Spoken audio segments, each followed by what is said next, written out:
இவர் இயக்குன தம்பி திரைப்படத்தில் இந்த மாதிரி சண்டாளன்னு ஒரு வார்த்தை வரும். அதற்கு அப்பயே எதிர்ப்பு கிளம்பிச்சு. உடனே ஒரு பகிரங்கமாக மன்னிப்பு கேட்டார். இதில் வந்து இந்த சண்டாளன்னு இவங்க யாரை சொல்கிறாங்கன்னா, ஒரு சூத்திர ஆணுக்கும் பார்ப்பன பெண்ணுக்கும் பிறந்த பிள்ளைகள். அதாவது எங்கள் இதுலேருந்து பெண்ணை நீங்கள் எப்படி நீ கல்யாணம் பண்ணிடுவேன், நம்ம வம்சத்தையே உன்னுடைய வாரிசுகளையே நாங்கள் இழிவுபடுத்துவோம் அப்படிங்கிற விஷயத்தோடு பண்ணது தான் அது. ஆருத்ரியா மோசடி நிறுவனத்தில் அதில் ஹரீஷ்னு ஒருத்தர், ஆர்கே சுரேஷ் திரைத்துறையில் இருக்கிறாரு, இவங்களுக்கான பங்கு பற்றி எல்லாருக்கும் தெரியும், தகவல் வந்தது. அவங்க 2 பேரும் பாஜகவில் பொறுப்புகளில் இருக்கக்கூடியவங்க, அண்ணாமலைக்கு நெருக்கமானவங்க. இப்போ இந்த அஞ்சலி விவகாரம், இப்போ இதெல்லாம் சேர்த்து இது பண்ணி பார்க்கும்போது என்னன்னா,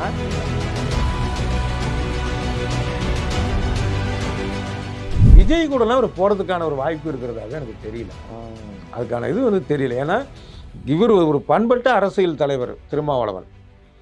இப்போ விஜயுடைய நடவடிக்கைகளெல்லாம் பார்க்குறப்ப ரொம்ப ஒரு பூடகமாகவும், ஒரு என்ன பண்ண போகிறாருங்கிறதே தெரியாத மாதிரி இருக்கு.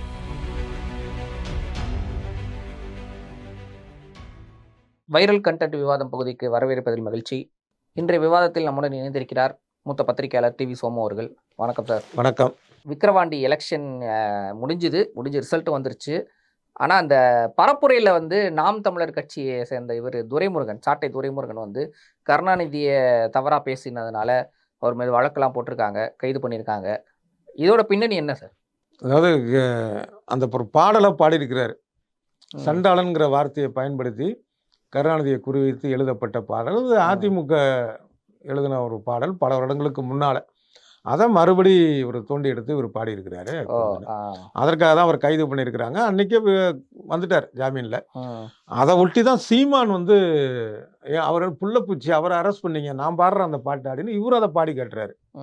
பாடி என்ன அரெஸ்ட் பண்ணி பார்ப்போம் அப்படின்னு. இதில் இன்னொன்று சொல்கிறாரு சீமான் வந்து என்னென்னா, இதே வார்த்தையை வந்து கருணாநிதி தன்னுடைய அரசியல் அறிக்கைகளை பயன்படுத்தியிருக்கிறாரு, தவிர இது வந்து எங்களுடைய பாட்டே இல்லையே, அதிமுகவுடைய பாட்டு தானே அப்படின்னு. ஆனால் எப்படி இருந்தாலும் இவர் தானே அதை பயன்படுத்துறாரு அப்படிங்கிற ஒரு விஷயம் இருக்குல்ல ஒன்று. அடுத்தது இப்போ பல பேர் ஞாபகம் இருக்குன்னு நினைக்கிறேன், இவர் இயக்குன தம்பி திரைப்படத்தில் இந்த மாதிரி சண்டாளன்னு ஒரு வார்த்தை வரும். அதற்கு அப்பயே எதிர்ப்பு கிளம்பிச்சு. உடனே ஒரு பகிரங்கமாக மன்னிப்பு கேட்டார். அதெல்லாம் நடந்திருக்கு. அப்போ இவருக்கே தெரியுது அது தவறு அப்படின்னு. அதுக்கப்புறம் இவன் பண்ணானே அவன் பண்ணானே அடுத்தவங்கள சொல்கிறதுங்கிறது வந்து ஒரு நேர்மையான மனிதர் சொல்கிறது இல்லை. இப்போ அவன் பண்ணுறான் தப்பு, அதுக்காக நானும் பண்ணுறேன் அப்படின்னு எப்படி சொல்ல முடியும்? தவிர இவர் ஏற்கனவே அறியாமல் பண்ணதையே அறிந்து மன்னிப்பும் கேட்டிருக்கிறாரு. அப்போ தெரிந்து மறுபடியும் பேசுறதுங்கிறது தவறான ஒரு விஷயம் தானே. அதை அதுக்கு ஒரு இது பண்ணுறேன் அப்படின்னு பல பேருக்கும் இன்னும் புரியாத ஒரு விஷயம் வந்து என்ன அப்படின்னா, சண்டாளன்னா அப்படின்னா அது கெட்ட பேர், என்ன விஷயம் என்ன அது அப்படிங்கிறது இது இருக்குது. இப்போ அதுக்கு இந்த கேஸ்லேயே இருக்குது, சாட்டை துரைமுருகன் மேலே போட்ட கேஸில் வன்கொடுமை பிரிவுலையும் அவங்களுக்கு வழக்கு பதிவு பண்ணியிருக்காங்க. ஏன்னா சண்டாளன் அப்படிங்கிற வார்த்தை ஒடுக்கப்பட்டவர்களை வந்து இழிவுபடுத்துறதுக்கூடிய அவங்கள குறிப்பிட்டு சொல்லும்படியான ஒரு பாடல் வார்த்தை. இது எங்க ஆரம்பிக்குதுன்னா மனு தர்மத்தில் ஆரம்பிக்குது. அது மனு அதர்மத்தில், தர்மம் இல்லை மனு அதர்மத்தில், அங்கே இருந்து ஆரம்பிக்குது. அங்கே அதில் பார்த்தீங்கன்னா அதில் வந்து 3 பகுதி 12 அத்தியாயங்கள் இருக்கு. 2685 ஸ்லோகம்னு சொல்றாங்கல்ல, பதிகங்கள் ஸ்லோகங்களை வந்து சமசன அத்தனை இருக்கு. இதுல கிட்டத்தட்ட அத்தனையுமே மனித ஒரு உரிமை கீழே மனித நேயத்துக்கு எதிரான விஷயங்கள் தான். அது அவங்களுக்கான நடைமுறையா இருந்திருக்கு அந்த காலத்துல. ஆனா அது எதிரான ஒரு விஷயம் தான் அது. இதுல வந்து இந்த சண்டாளன்னு இவங்க யாரை சொல்றாங்கன்னா, ஒரு சூத்திர ஆணுக்கும் பார்ப்பன பெண்ணுக்கும் பிறந்த பிள்ளைகள். அதாவது எங்க இதுலேருந்து பெண்ணை நீ எப்படி நீ கல்யாணம் பண்ணிடுவேன், நம்ம வம்சத்தையே உன்னுடைய வாரிசுகளையே நாங்கள் இழிவுபடுத்துவோம் அப்படிங்கிற விஷயத்தோட பண்ணது தான் அது. அதுதான் மனு சொல்லுது.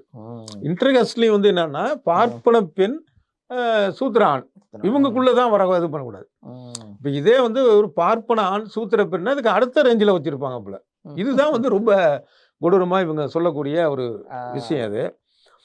இதில் 3வது அத்தியாயத்தில் 239வது ஸ்லோகத்தில் இருக்குது என்னன்னா, பிராமணன் வந்து சாப்பிடும்போது சண்டாளன் வந்து பார்த்துடக்கூடாது, இந்த வார்த்தை.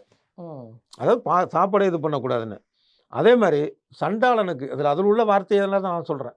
ஊருக்கு வெளியில் தான் வீடு இருக்கணும், அலுமினியம் மாதிரி பித்தளை மாதிரியான பாத்திரங்களை பயன்படுத்தக்கூடாது, பிணத்துக்கு கொடுத்துற ஆடை இருக்குல்ல அதை எரிக்கிறப்ப தூக்கி போடுவாங்கல்ல அதை தான் அவன் பயன்படுத்தணும், இரவு சாப்பிடக்கூடாது, இப்படி வந்து கொடூரத்திலும் கொடூரம், இது எல்லாத்துலேயும் இந்த சண்டாளங்கிற வார்த்தைகள் வந்துகிட்டே இருக்கு, வந்துகிட்டே இருக்கு. ஒடுக்கப்படுது. இதனால தான் அந்த வார்த்தையை பயன்படுத்துறது வந்து ஒரு தரக்குறைவான ஒரு விஷயம் அப்படின்னு சொல்கிறாங்க. அதை தாண்டி பல்வேறு காலகட்டத்தில் மக்களுடைய அறியாமையில் கூட அது சண்டாள பிள்ளைன்னு சொன்ன காலம்லாம் இருந்தது. ஆமா, அது அர்த்தம் தெரியாமல் அப்புறம் தெரிந்ததுக்கு அப்புறமேல தான், அதனால தானே சீமானும் மன்னிப்பு கேட்டார். பயன்படுத்தின வந்து சப்போர்ட் பண்ணுறது வந்து எந்த விதத்தில் ஒரு நியாயமான தவறு விஷயம். தான். அதனால இது வந்து ஏற்றுக்க முடியாத விஷயம், சீமானோட பேசுகிற விஷயங்கள். கண்டிப்பா. இந்த மாதிரி இந்த ஆம்ஸ்ட்ராங் கொலை அது தொடர்ச்சியா ஒவ்வொரு அவருக்கு நெருக்கமானவங்க பல பேர் வந்து பல விதமான பேட்டிகள்லாம் கொடுத்துக்கிட்டு இருக்காங்க. பல தகவல்கள் வந்துகிட்டு இருக்கு. தினம் தினம் அப்டேட்டாக கிளம்புது. புதுசாக கூட ஒருத்தர் சிக்கியிருக்கிறதா சொல்கிறாங்க. இதில் என்ன பின்னணி? இல்லை, அது முதல்ல 8 பேர், அப்புறம் 3 பேர், அப்புறம் இன்னொருத்தர் சொல்கிறாங்க. அது இன்னும் உறுதிப்படுத்தப்பட்ட தகவலாக அது வரலை. முக்கியமாக வந்து ஒரு வழக்கறிஞர் இதில் திட்டம் போட்டார் அப்படிங்கிற ஒரு விஷயத்தையும் இப்போ ரீசெண்டாக சொல்லியிருக்கிறாங்க. அந்த விசாரணையில் தெரிந்தது இவர் தான் முக்கியமான காரணம்ன்ட்டு. இதில் எனக்கு ஒரு தோன்ற ஒரு விஷயம் வந்து என்னென்னா, ஏன் அதை பல பேர் பேசலை அப்படின்னு தெரியல. ஆம்ஸ்ட்ராங் கொல்லப்பட காரணம் வந்து ஆற்காடு சுரேஷ் அப்படிங்கிற ஒரு ரவுடியை ஆம்ஸ்ட்ராங் தரப்பு கொலை செய்ததுதான் காரணம் அப்படிங்கிற மாதிரியான தகவல் தான் வந்துட்டு இருக்கு இப்போ காவல்துறை தரப்புல. தகவல் ஏன்னா வந்து விசாரணையில் அவங்க அதான் சொன்னாங்க அப்படின்னு சொல்லி காவல்துறை தரப்புல வந்துட்டு இருக்கு. ஆமா.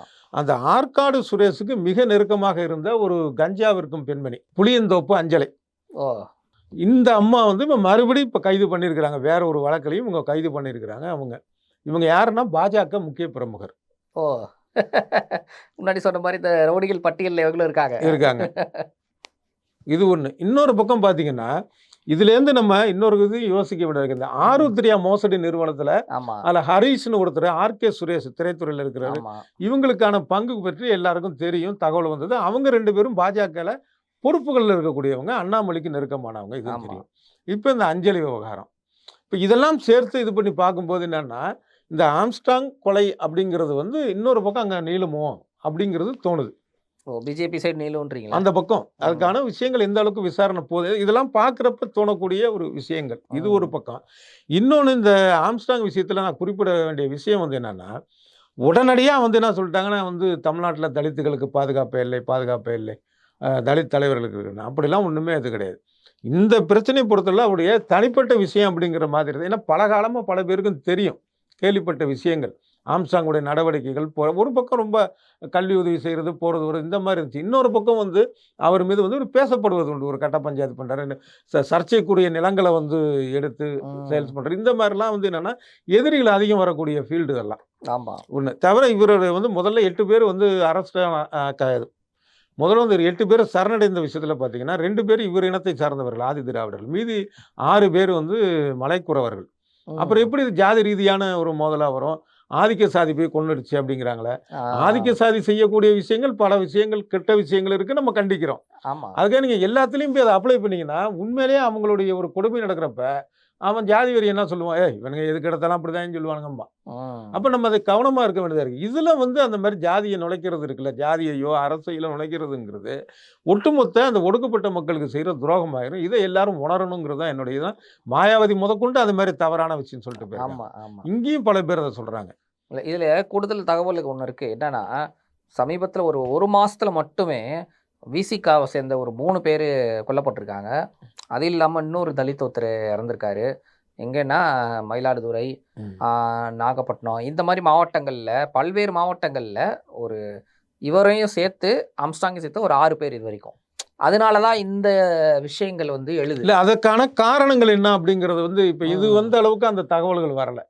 ஆக ஒவ்வொரு கேஸ்லையும் அந்த காரணத்தை, அந்த இதை பார்த்தீங்க அப்படின்னா நம்ம அதை வைத்து தான் நம்ம பேச முடியுமே தவிர, ஒட்டுமொத்தமாக வந்து இங்கே வந்து தலித் தலைவர்களுக்கு எதிரான ஒரு கும்பல் வேலை செய்கிற மாதிரியும் அந்த மாதிரி இல்லை. இப்போ இருந்தால் இருக்குது, அதை கண்டிக்கிறோன்னு நம்ம சொல்லலாம். இதுவும் கண்டிக்க வேண்டியது தான். இந்த எந்த கொலையிலும் கண்டிக்க வேண்டியது. ஆனால் இல்லாததை வந்து சொல்லக்கூடிய இது இருக்குல்ல. இப்போ நீங்கள் விடுதலை சிறுத்தைகள்னோட நான் இது பண்ணி சொல்கிறேன். இப்போ நீங்கள் வந்து சமூக வலைதளத்தில் பார்த்தாலும் ஊடகத்தில் பார்த்தாலுமே தொடர்ந்து பார்த்தீங்கன்னா விடுதலை சிறுத்தைகளுடைய நிர்வாகி இங்கே போய் மிரட்டினார். இப்போ 2 நாளைக்கு முன்னாடி கூட ஒரு கல்குவாரியில் போய் மிரட்டினாங்க, போனாங்க, இந்த மாதிரி இருக்குது. இதனால் இதுக்காக வந்து தாக்கப்படுவதெல்லாம் நியாயப்படுத்தலை நான். அந்த 2 சைடும் பார்க்க வேண்டியது இருக்குது. இது 2மே வந்து நடக்கக்கூடாது. மிரட்டலும் கூடாது, இது மாதிரி அடிதடி கொட்டு குத்து கொலையும் கூடாது. கண்டிப்பாக. அப்படின்னா அதை நம்ம பார்க்கணுமே ஒழிய எதுக்கு எடுத்தாலும் வந்து தலித்துக்கான ஒரு விஷயம் அப்படின்னு சொன்னீங்கன்னா உண்மையிலேயே பாதிக்கப்படக்கூடிய தலித்துகளுக்கு செய்யக்கூடிய ஒரு துரோகமாக இருக்கும். அதானியும் தமிழக முதல்வர் ஸ்டாலினும் சந்தித்ததா ஒரு தகவல் ஓடிட்டு இருக்கு. ஆனா அது உண்மையா இல்ல இட்டுக்கட்டின செய்தியா அப்படிங்கிறது இன்னும் ப்ரூவ் ஆகல. இருந்தாலும் ஒரு தகவல் போய்கிட்டே இருக்குது. ஆனால் ஒரு தொழிலதிபருங்கிற முறையில் வந்து சந்திச்சிருக்கிறதுக்கான ஒரு வாய்ப்புகள் இருக்குது. இன்னொரு பக்கம் பார்த்தீங்கன்னா, இப்போ கடந்த அதிமுக ஆட்சியில் நிலக்கரி ஊழல் பெரிய அளவு நடந்து அது அறப்போர் வந்து இயக்கம் வந்து அதை வெளியே கொண்டு ஆமா. வந்தது. கிட்டத்தட்ட 3000 கோடி ரூபாய் ஊழல் அது. அதுக்கான ஃபர்தர் நடவடிக்கைகள் அப்படிங்கிறது இல்லாமல் இருந்த சூழல்ல இப்போ தான் வந்து அதுக்கான ஒரு விசாரணைங்கிற அளவுக்கே வந்து இப்போ தான் வந்திருக்கு. ஆமா.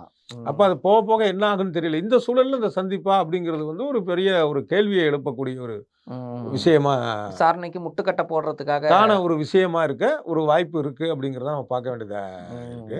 இப்போ நம்ம பேசிட்டு இருக்கும்போது விசிகா பற்றி பேசிட்டு இருந்தோம். விசிகாக்கும் அதோட கூட்டணி தலைமையான திமுகவுக்கும் அதோ மனஸ்தாபம் ஓடிட்டு இருக்கதா சொல்றாங்க, மோதல்றாங்க. என்ன நடக்குதாங்க? இப்போ சமீபத்தில் நடந்த சில செயல்பாடுகளை ஒட்டி இப்படி ஒரு பேச்சு கிளம்பியிருக்கு. உதாரணமாக முதல் விஷயம் பார்த்தீங்கன்னா, கள்ளக்குறிச்சி கள்ளச்சாராய வழிகள் நடந்த உடனே முதல் ஒரு கண்டன அறிக்கையை வந்து விசிக தலைவர் திருமாவளவன் அவர்கள் வந்து அதை வெளியிட்டாங்க.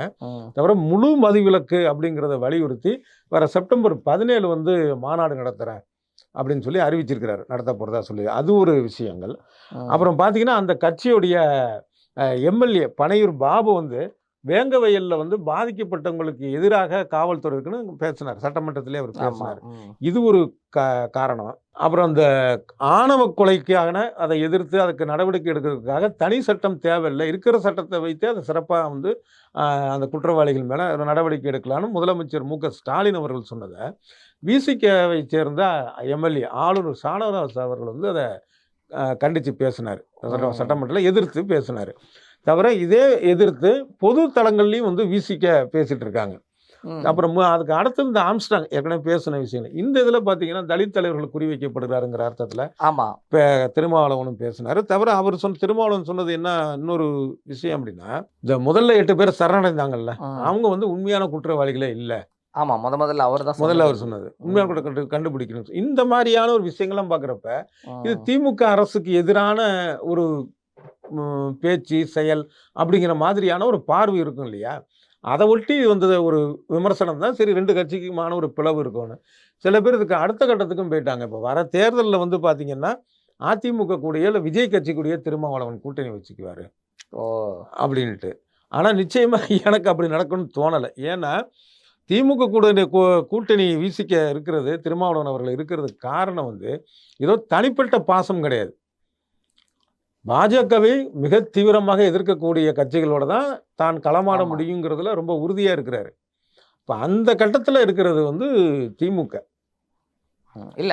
கொள்கை சார்ந்த எடப்பாடியை வந்து பல விதத்துல பல நேரத்துல வாழ்த்தையும் பேசியிருக்காரு. திமுக அதாவது பாஜக கூட்டணி விட்டு வெளியே வந்ததுலேருந்து திருமா வந்து எடப்பாடியை வந்து நிறைய இடத்துல புகழ்ந்து பேசியிருக்காரு. அதை நம்ம கவனிக்கணும். ஆமாம், அது ஒரு விஷயங்கள் இருக்கு. இருந்தாலும் எடப்பாடி மேலான ஒரு இந்த தேர்தலில் கூட பார்த்தீங்கன்னா, இந்த விக்கிரவாண்டி இடைத்தேர்தலில் பாஜக உத்தரவிட்டு தான் அதிமுக வந்து பாமகவுக்கு ஆதரவாக இது வாபஸ் வாங்கியிருக்குங்கிற அளவுக்குலாம் ஒரு பேச்சு இருக்கத்தான் செய்யுது. ஒரு விஷயம் அதில் அதுக்கு இன்னொரு கவனிக்க வேண்டிய ஒரு விஷயம், விஜய் கூடலாம் அவர் போகிறதுக்கான ஒரு வாய்ப்பு இருக்கிறதாவே எனக்கு தெரியல. அதுக்கான இது வந்து தெரியல. ஏன்னா இவர் ஒரு பண்பட்ட அரசியல் தலைவர் திருமாவளவன். இப்போ விஜயுடைய நடவடிக்கைகளெல்லாம் பார்க்குறப்ப ரொம்ப ஒரு பூடகமாகவும் ஒரு என்ன பண்ண போகிறாருங்கிறதே தெரியாத மாதிரி இருக்குது. ஒரு பக்கம் சீமான் தொடர்ந்து பேட்டிகளில் வந்து தம்பி விஜய் வரணும், தம்பி விஜய் வரணும்னு சொல்லிகிட்டே இருக்கிறாரு. கூட்டணி இவர் வாயே திறக்கல. குறைஞ்சபட்சம் ஏற்கனவே நல்லா நேரடியாக அறிமுகமானவங்க. அவங்க ஒரு ஃபோன் பண்ணி சொல்லலாம். அது மாதிரி நான் வர்றேன், அந்த நேரத்தில் சொல்லிக்கலாம். இல்லை நான் வரல, பேசாதீங்க. இவர் கத்திக்கிட்டே இருக்கிறாரு. பாவமா இருக்கு நமக்கு. தனியா நின்று ஒரு குறிப்பிட்ட சதவீதம் ஓட்டு வாங்குற அளவுக்கு இருக்கக்கூடிய ஒரு கட்சி தலைவர் மாநில அங்கீகாரம் வாங்கியிருக்கிறாரு இந்த நாடாளுமன்ற தேர்தலில். அப்படிப்பட்டு பார்த்தீங்கன்னா ஒரு கெஞ்சின மாதிரி இருக்க ஒரு பேசுகிற கண்டுக்காம இதெல்லாம் வந்து திருமாவளவன் அவர்களுக்கு. ஏன்னா திருமாவளவன் திமுக கூட்டணி விட்டு முடி போறப்ப தன்னோட எம்எல்ஏ பதவி ராஜினாமா பண்ணிட்டு வெளியே போனார். அவ்வளோ ஒரு சுயமரியாதை பார்க்கக்கூடிய ஒரு இது. உங்களை கூட கூட்டணி வச்சு தானே இந்த பதவி வேணாம் எனக்கு போனார். ஸோ அந்த மாதிரியான ஒரு சுயமரியாதை மிக்க ஒரு தலைவர் திருமாவளவன். அவர் வந்து விஜய் கூட வந்து இருப்பார் அப்படிங்கிறது. அதாவது விஜய் கூடனா விஜயோடைய இப்போதைய சூழல்ல. நாளைக்கு விஜய் தன்னுடைய குணத்தை மாற்றிக்கலாம். அதுக்கு அதை நம்ம சொல்லலை. இப்போதைக்கானது தொடரும் பட்சத்தில் நாம் தமிழருக்கும் விசிகாவுக்கும் விஜய் வாழ்த்தும் சொல்லியிருக்காருல்ல. ஆமாம். இல்லாமல் பிறந்த நாளுக்கு வாழ்த்திய நன்றி தெரிவிக்கும் போது அதுலயும் சொல்லியிருக்காரு. அதனால ஒருவேளை திருமாவும் இல்ல, விஜயும் போன பேசியிருக்கலாம்ல. பிறந்த நாளுக்கு ஸ்டாலின் அவர்களுக்கும் வாழ்த்து சொன்னாரு இவரு. ஆமா. விஜய் அவர்கள் சொன்னாங்க. ஆனா பதிலுக்கு நன்றி தெரிவிக்கிறப்ப ஸ்டாலின் இவருடைய பேரை சொல்லல. ஆமா. அது நடந்தது. அதனால வாழ்த்து சொல்றது, சொல்லாம இருக்கிறத வச்சு ஒரு அரசியல் நிகழ்வு எந்த அளவுக்கு போகும் அப்படிங்கிறது தெரியல. ஆனா சில சமயம் நீங்க சொல்ற மாரி ஒரு கூட்டணிக்கான ஒரு சூசக அறிகுறியா இருக்கிறது. நான் அரசியல்ல எதுவும் நடக்கலாம்ல. ஆமா. இருக்கலாம். இருந்தாலும் விஜயுடைய போக்கு இந்த சூழல்ல இருக்கும்போது, திருமாவளவன் வர்றதுக்கான வாய்ப்பு இருக்கிறதா எனக்கு தெரியல. இப்போ விக்கிரவாண்டி இடைத்தேர்தல் ஒரு வழியா முடிஞ்சிருச்சு. அதிமுக புறக்கணிச்சது. பாமக வந்து பிஜேபி டிக்கெட்ல நின்னது. நாம் தமிழருக்கும் பாமகவுக்கு வேற போட்டி. அதிமுக ஓட்டை யார் வாங்குறது அப்படின்ட்டு. ஆனா எல்லாம் முடிஞ்சு கடைசியில பார்த்தீங்கன்னா, நான் எதிர்பார்த்தது போலவே ஆளுங்கட்சி வேட்பாளர் வந்து மிகப்பெரிய வித்தியாசத்தில் ஜெயிச்சிருக்காரு. முக்கியமான ஒரு விஷயம் என்னன்னா, இந்த தேர்தலை புறக்கணித்தது அதிமுக கட்சி நிர்வாகம், தலைவர். தொண்டர்கள் கிடையாது. அவங்க புறக்கணிச்சிருந்தாங்கன்னா, இத்தனை சதவீத வாக்குப்பதிவு நடந்திருக்காது. ஆமா. இது இன்னைக்குன்னு இல்ல. 2015ல ஆர்கே நகரத்துக்குள்ளே ஜெயலலிதா வந்து போட்டியிட்டப்ப, திமுக வந்து போட்டியிடல. அப்பயும் திமுக தலைமை, இல்ல திமுக நிர்வாகம் வந்து தேர்தல் புறக்கணிப்பு. திமுக தொண்டர்கள் புறக்கணிக்கல. ஏன்னா, அப்ப பதிவான வாக்குகளோட சதவீதம் பார்த்தாலே தெரியும். ஆமா. அதனால இது அப்பயே சொன்னதுதான் இன்னைக்கு நடந்திருக்குது. இந்த வாக்கு ஆக பெரும்பாலும் திமுகவுக்கு தான் போயிருக்குது. பல இடங்கள்ல வந்து என்ன நடந்திருக்கு, அதாவது தொகுதிக்குள்ள இருக்கக்கூடிய பிரிச்சு பார்த்தோம்னா, இவங்க நாம் தமிழர் வந்து கூடுதலா வாங்கியிருக்கிறாங்க. பாமக கூடுதலா வாங்கியிருக்கு. இது என்னன்னா, நாம் தமிழர் வந்து 5 ஓட்டு கூட வாங்கியிருக்கிறாங்க. பாமக வந்து 50 ஓட்டு வாங்கியிருக்கிறாங்க. திமுக 500 ஓட்டு கூட வாங்கியிருக்கு. உதாரணத்துக்காக. ஆக அதை தான் நான் சொல்லிட்டு இருந்தேன். பெரும்பாலான வாக்கு வந்து திமுகவுக்கு தான் போகும். இப்ப இதே வந்து ஒரு சூழல்ல திமுக போட்டி இல்லைன்னு வச்சுக்குவோம் கற்பனையா. அதிமுக போட்டினா திமுக ஓட்டு அங்கே தான் போகும். அதிமுகவுக்கு பெரும்பாலும். அதான் இப்போ நடந்திருக்கு. ஒன்று தவிர வந்து இதுக்குள்ள வந்து இவங்க சொல்றாங்க, இப்போ சீமான்லாம் அறிக்கைலாம் விட்டார். இவங்க பணம் கொடுத்தாங்க போனாங்கன்னா, ராமதாஸும் அறிக்கைலாம் விட்டுட்டார். ஆனால் பணம் கொடுத்தாங்க அப்படிங்கிற ஒரு விஷயம் எல்லாருக்கும் தெரிஞ்ச விஷயம். இது திமுக மட்டும் இல்லை, பாமக தரப்புலையும் கொடுத்தாங்கன்னு தானே தகவல்லாம் வருது. ஆமாம். எல்லா பெரிய கட்சிக்குமே கொடுக்க தான் செய்கிறாங்க. நாம் தமிழரை தவிர அவங்க தர்றதில்லை, மற்றபடி கொடுக்குறாங்க. இதெல்லாம் தாண்டி நான் சொன்னது மாதிரி திமுக அதிமுக வாக்குகளை இங்கே அங்கே மக்கள் மாற்றுவாங்களே தவிர இன்னொரு இடத்துக்கு போகிறதுங்கிறது ரேரு. அதை இது நிரூபிச்சிருக்கு. அடுத்தடுத்த நிகழ்வுகள் வரும்போது நம்மளும் தொடர்ச்சியாக விவாதம் பண்ணுவோம். நேர்காணல் பங்கேற்றமைக்கு நன்றி. நன்றி.